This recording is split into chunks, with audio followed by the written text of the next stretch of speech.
Pode ir? Hoje nós vamos falar de choque obstrutivo, tá? Principalmente TEP, um pouco de tamponamento, mas principalmente de TEP. É uma aula que está atualizada com o novo consenso que teve de TEP 2026, agora no começo do ano, tá? Então tem algumas mudanças importantes do diagnóstico, principalmente no TEP possível, naquele caso que a gente não tem certeza se é ou não para decidir fazer angiotoma, toda aquela parte diagnóstica, tá? Falando de TEP, na fisiopatologia do tromboembolismo pulmonar, a gente tem que lembrar que causa uma disfunção de ventrículo direito, tá?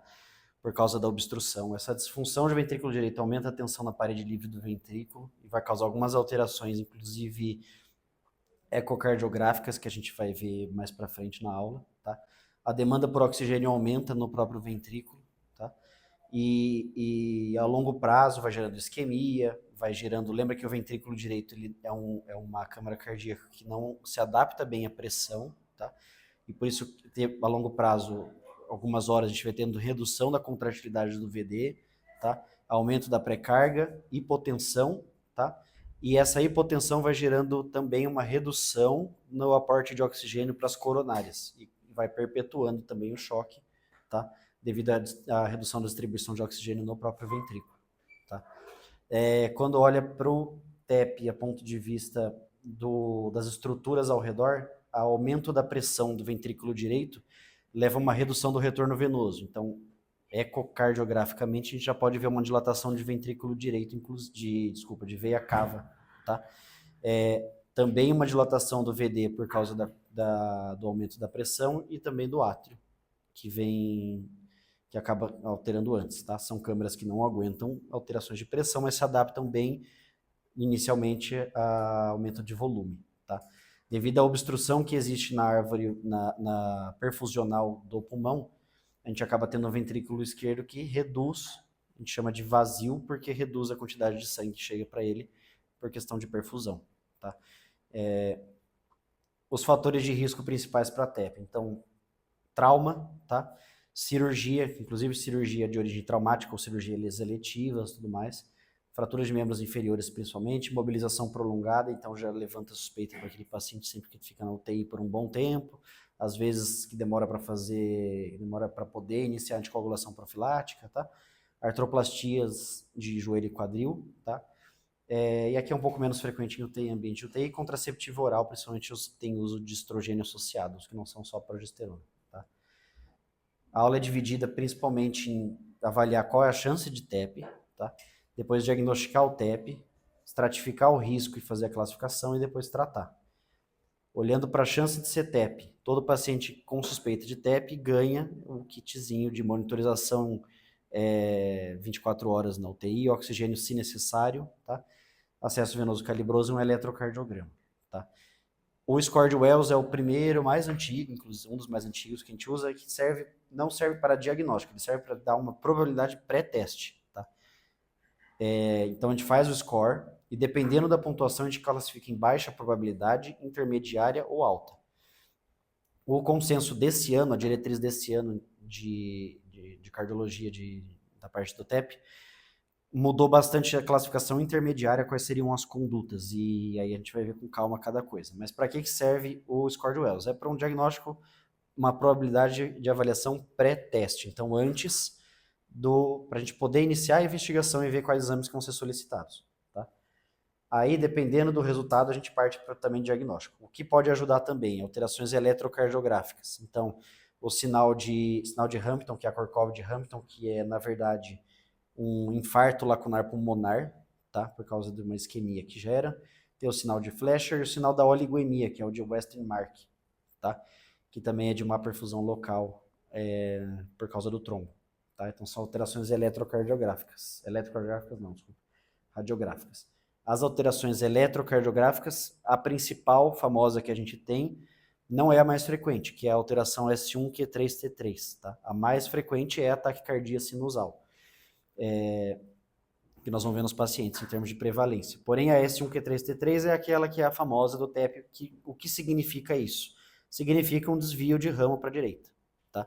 Significa que o ventrículo direito está precisando trabalhar mais, com maior contratilidade, e está tendo um desvio. Então, nada mais é do que As ondas S pronunciadas, inversão da onda T e as ondas Q patológicas nada mais significa do que um desvio de ramo para a direita.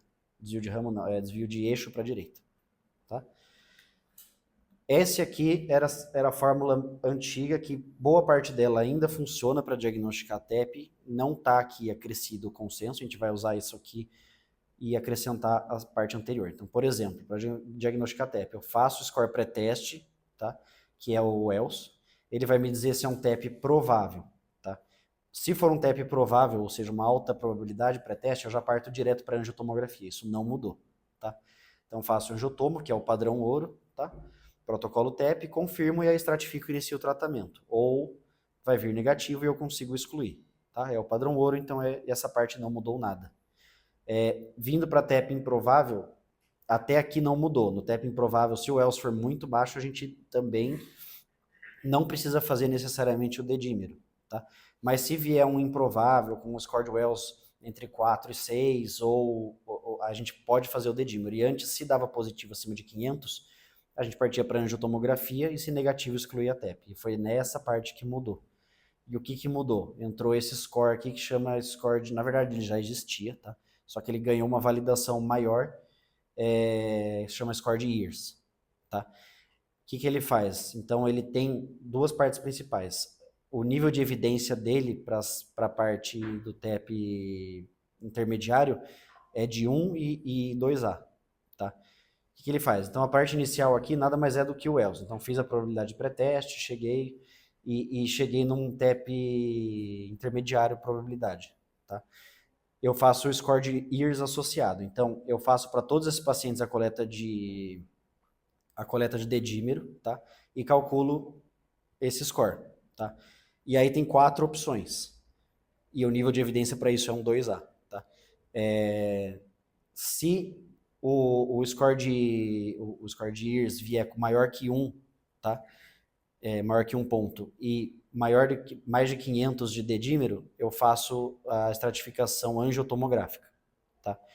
Se vier um score de year 0 e um dedímero maior que 1000, eu também faço uma angiotomografia. O score de year 0 e o dedímero menor do que 500, eu não faço e eu excluo o TEP, tá? Então, ele foi uma nova ferramenta que surgiu de forma para acrescentar e melhorar o diagnóstico nesses pacientes intermediários, porque o de baixa probabilidade e o de alta probabilidade já era nível de evidência 1A, 2A, o intermediário não era. E aí, o acréscimo que esse score colocou nessa diretriz nova foi conseguir fazer o intermediário virar um nível de evidência pelo menos 2A, tá? Na angiotomografia protocolo TEP, a gente quer ver principalmente a obstrução, mas outra coisa também que a gente pode ver é a diferenciação entre a aorta e veia pulmonar, tá? E a pulmonar, tá? É uma diferença de 0,9, então a pulmonar ela fica um pouco mais dilatada do que costumava, então não é só a obstrução, tá? Na estratificação de risco, também ganhou mais validade ainda, e aí a gente vai ver a outra classificação também que é importante, a troponina. Então, a troponina, a avaliação de estabilidade hemodinâmica, o eco transtorácico ganhou mais força e o score de PESI simplificado, tá? Essa é a tabela que foi a principal mudança, tá? Aqui é quando a gente já tem o diagnóstico feito, então foi um TEP ou intermediário ou de alta chance, a gente fez a angiotomografia, fez o diagnóstico, agora a gente quer classificar baseado no prognóstico e nas necessidades desse paciente, tá? A classificação de A, B, C, D ou E, tá? O A é o TEP subclínico, que é aquele incidental. Seria, por exemplo, um paciente que estava na UTI, eu fiz uma angiotomo por alguma razão que a desconfiança não era TEP, e eu achei um tromboembolismo, por exemplo, tá? Ele é aquele subclínico, ele é assintomático, ele é um achado de exame de imagem e ele só precisa de anticoagulação isolada. Se ele não tiver outra, a gente que está na UTI, né? Se ele não tiver outra indicação de UTI, ele não precisa nem estar lá, sendo um A, por exemplo, tá? O B, ele já classifica de duas formas. Ele é aquele paciente que é sintomático, tá? O B, ele classifica baseado na anatomia, se ele é subsegmentar ou se ele é não subsegmentar. Ele é de baixo risco também, PESE 1 a 2 e o simplificado PESE 0. Esse paciente pode ter alta precoce e tratamento ambulatorial com DOAC, inclusive, tá? Aqui já começa a ficar um pouco mais paciente de UTI, no paciente C sintomático, tá? Aqui eu já dependo de marcadores, de biomarcadores e de eco, tá? Então, o C, ele já começa a ter, inclusive, nível de evidência para trombólise, a partir do C2, tá? A gente já fala da trombólise, mas o que significa o C? Aquele paciente que é sintomático. O normal, o normal não, desculpa, o C1 é aquele paciente que tem um ventrículo, um direito normal e biomarcador normal, ou seja, eu fiz um eco, ele é sintomático, eu fiz um eco, colhi marcadores, troponina normal, o eco tá normal, tudo certo, tá? O C2, ele já tem ou o biomarcador anormal ou o eco alterado, tá? E a gente vai ver o que dá para alterar no eco. O C3 é quando tanto o biomarcador quanto o eco estão alterados, tá? Então são os dois. E eu posso ter o R, que é a partir do C, que é o modificador respiratório. Então, se aquele paciente está em hipoxemia importante, insuficiência respiratória ou uma taquipneia, é um modificador que acrescenta prognóstico negativo, tá? O D é quando eu começo a ter falência cardiopulmonar, tá? Então, o D1, D2 e eu tenho o R, que também é um modificador. O R sempre vai ser um modificador respiratório que diz respeito à insuficiência respiratória, necessidade de intubação, taquipneia, tá? Que ele acrescenta prognóstico negativo para o paciente. Então, aqui é quando tem hipotensão no D1 e em choque seria o D2, tá? E o E é quando já tem falência cardiopulmonar. Então, é aquele paciente que já está começando a ficar refratário à medida, subindo droga vasoativa, ou aquele paciente que começa a abrir um choque cardiogênico, tá? Então, é importante a gente, sempre que chegar um paciente na UTI, por exemplo, tentar classificar nesses quesitos para a gente saber e localizar exatamente qual é o prognóstico, se ele precisa de uma terapêutica ou não, tá? Além da anticoagulação. Por quê? O nível C2 até o nível D1, se ele tiver sinais de instabilidade, que no D1, por exemplo, já tem, eu tenho um nível 2A, acho que é 2B, desculpa, eu preciso olhar depois, mas acho que é 2B de trombólise, benefício, tá? E no D2 para frente é nível 1A de trombólise. Antes disso, você não tromboliza, tá? O ecocardiograma, o que pode ter de alterado? Então, a primeira coisa, dilatação da veia cava inferior, justamente porque eu tenho turgência nos ventrículos direito e no átrio direito, então eu tenho uma dilatação da cava inferior. O TAPS alterado, a gente já viu mais daqui um pouco o que é exatamente, tá? Eu tenho uma dilatação do ventrículo direito e do átrio direito, inclusive essa dilatação faz com que o septo interventricular, ele desloque, então a relação do diâmetro ela fica maior do que 1, tá? A dilatação da cava e a dilatação do VD, tá? Outro sinal muito específico é o sinal de McConnell, tá? Esse sinal, o que que é? O ventrículo direito tá aqui e ele tem esse abaulamento. Significa o quê? A parede mais proximal aqui do ventrículo direito, ela é mais hipocinética, por causa do trombo. E a parede distal, ela é hipercinética, e ela faz como se fosse ela entra para dentro do ventrículo, tá? Então é uma hipercinesia da parede distal do ventrículo direito. É um sinal bem específico de tromboembolismo pulmonar, tá? O TAPS, ele é calculado no modo M, tá? No modo 4 câmeras, necessariamente, tá? Você calcula a altura do vale, que é medido aqui em milímetros, tá? Se o TAPS der menor do que 16 no modo M, nessa apical 4 câmeras do ventrículo direito, significa que eu estou avaliando uma disfunção de ventrículo direito. Eu tenho uma disfunção do ventrículo direito em andamento, tá? Que é outro sinal que ajuda a fazer diagnóstico ecocardiográfico de TEP, tá? Aqui é a mesma medida. E aqui são o conjunto de todas as alterações, tá? Então aqui é o aumento do ventrículo direito, tá? Aqui é o sinal de Berheim, que chama, tá? Que basicamente é o aumento do ventrículo direito deslocando a parede, o septo interventricular para o ventrículo esquerdo. Lembra que o ventrículo esquerdo é mais calibroso, teoricamente deveria ser o contrário, mas aqui está acontecendo justamente o contrário pela dilatação do VD, tá? Faz esse sinal do D por causa da dilatação, o aumento da veia cava, da espessura da veia cava. O trombo aqui pode ficar indo e voltando no ventrículo direito, tá?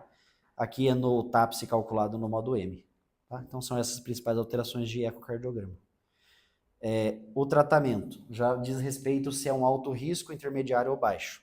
Se for baixo, é alta hospitalar, Dox ou varfarina em casa, tá? Intermediário, a gente pode até internar, iniciar o inoxaparina, mas fica uma certa ponte entre alta e internação. E o alto risco, ele acaba ficando, ele gera instabilidade hemodinâmica, e aí a gente calcula, vê qual que é a classificação desse TEP para ver se precisa de trombólise ou não. De qualquer forma, ele recebe a anticoagulação e o fibrinolítico, tá? Lembrando que a fibrinólise, ela tem mais benefício se ela for feita nas 48 horas iniciais, mas pode ser feita até 2 semanas, tá? A anticoagulação no TEP tem várias modalidades possíveis. No baixo risco, muitas vezes já vai com via oral direto para casa, com DOAX ou varfarina, tá? No alto risco, tem a enoxaparina, que é feita no hospital, que a gente costuma fazer aqui, a primeira escolha, inclusive, tá? O HNF é a primeira escolha dos pacientes que tiverem com uma estabilidade importante, principalmente se tiver também alteração de função renal associada, e também o fondaparinol, que é a escolha quando tem plaquetopenia, tá? Os DOACs são divididos em 2 classes principais, os inibidores diretos da trombina, como a dabigatrana, que é o Pradaxa, tá? E aí os inibidores de 10A, que são a apixabana, que é o Eliquis, o rivaroxabana e a indoxabana, que é a elixiana, tá? Eles são a primeira escolha para anticoagulação no TEV para os pacientes que podem receber DOACs, quem que não pode. Então, insuficiência renal com clearance menor do que 30, hepatopata, importante, prótese mecânica, tá? Pacientes com SAF, gravidez ou em lactação, não podem receber DOACs. E aí a gente tem que fazer a ponte com varfarina, que justamente é feita com varfarina mais a anticoagulação plena com heparina de baixo peso molecular. Atingiu o alvo de NR de 2 a 3, eu suspendo a heparina de baixo peso e mantenho só a varfarina. Tá? Aqui é como prescrever, mas é mais em questão de depois alta para casa, né? A dabigatrana, a rivaroxabana. Os 2 principais que acabam indo para casa é a rivaroxabana e a apixabana. Tá? No TEP instável, é muito importante ter o eco, que a gente já viu as alterações, tá?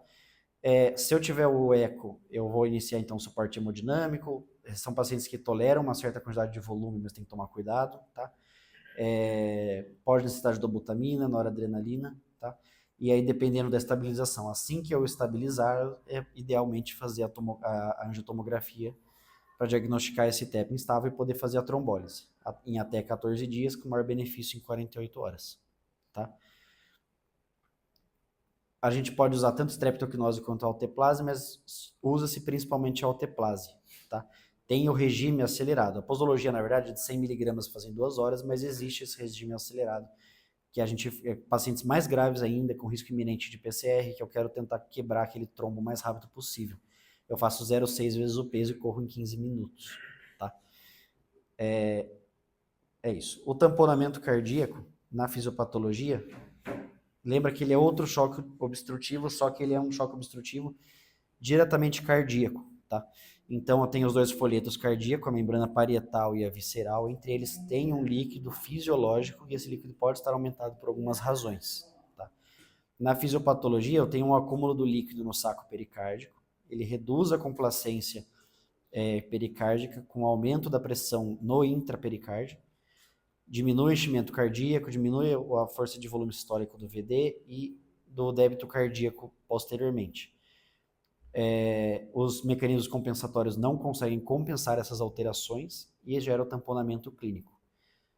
Isso aqui é bem importante, é a velocidade de formação desse tamponamento. Não é igual para eu ter a fase de clínica do tamponamento cardíaco, não é igual nos 2 casos. Por exemplo, se o paciente tiver um tamponamento de forma aguda, de forma abrupta e rápido, tiver um aumento de volume, ele vai fazer o tamponamento cardíaco clínico de forma rápida também, tá? Porque os fatores modificadores não vão conseguir agir de maneira rápida para contornar isso, tá? Se for uma coisa lenta, aquele paciente, por exemplo, que está com indicação de diálise por uremia, fazendo uma pericardite urêmica, por exemplo, ele vai ter um aumento devagar, lento e gradual. Então, vai ter mais tempo até formar esse tamponamento pericárdico clínico, tá? E isso varia para a gente poder fazer o diagnóstico e terapêutica, tá? As principais causas, lembra que são causas mais comuns, são a idiopática e neoplásica, mas também existem outras causas que fazem uma taxa de progressão para tamponamento, que é a urêmica, traumática, e aí as infecciosas, por exemplo, como a bacteriana tuberculosa e a neoplásica, tá? As manifestações clínicas, lembra da tríade de Beck, né? Hipotensão, hipofonese de bulhas e turgência jugular, tá? No eletrocardiograma também tem algumas alterações sugestivas. Então, uma delas é a alternância elétrica. Cada período a gente tem um período de voltagem normal, uma com baixa voltagem. E isso vai se alterando. Então, gera uma alternância entre as fases do eletrocardiograma de QRS. Tá? E a outra alteração também é a baixa voltagem como um todo. O eletro, ele entende o estímulo elétrico que passa pelo coração, ele precisa passar, nesse caso, o paciente que tem tamponamento e o líquido na câmara, ele passa com mais dificuldade. O líquido não é uma boa matéria para passagem de estímulo elétrico. Então, quanto mais líquido eu tiver nos folhetos pericárdicos, mais difícil vai ser a passagem do estímulo elétrico e por isso que gera baixa voltagem. Tá? O ecocardiograma também tem alterações típicas, tá? Esse aqui é o derrame pericárdico, em volta do coração como um todo, tá? Ele vai acometer principalmente as câmaras com maior fragilidade do ponto de vista de musculatura. Então, o ventrículo esquerdo, que é mais forte e com uma musculatura mais rígida, com mais células musculares, ele vai sofrer menos, porém ele pode ter alterações também, mas primeiro vai ser colabamento do átrio direito e depois do ventrículo direito, tá? Mas também podemos ter o ventrículo esquerdo, dependendo do tamanho colabado, tá? Uma coisa importante para diferenciar derrame pleural e derrame pericárdico, guarda onde está a aorta, tá? O que tiver à frente da aorta, que seria na verdade mais distal do probe, seria o derrame pericárdico. E o que tiver posterior seria o derrame pleural. Nessa imagem aqui já dá para perceber, sem o desenho, aqui a aorta, para frente o derrame pericárdico e para trás o pleural. Tá? O tratamento consiste na forma aguda na punção de Marfan. Tá? A gente pode fazer ela tanto subxifoide como parasternal. Tá? A subxifoide é a mais feita, mas é possível fazer também da maneira parasternal. Na subxifoide a gente faz sempre guiado por ultrassom, tá? E aqui a opção parasternal vai mostrar como é que faz desde o começo. Então faz a anestesia primeiro, a gente faz sempre guiado com ultrassom, vendo aqui o derrame pericárdico, né? Aí vai fazer a punção, a agulha entrando até o local do derrame. Faz a passagem do fio guia, também é uma técnica com fio guia, tá? Depois faz a passagem do dilatador e conecta o dilatador lá dentro junto e pode deixar para fazer uma retirada em alíquotas ou retirar tudo de uma vez, tá? Travou. E aqui a forma só de checar também, seria como se fosse o bubble test no pericárdio, tá? E só para checar o posicionamento correto, tá? O tratamento também, além da descompressão, tá?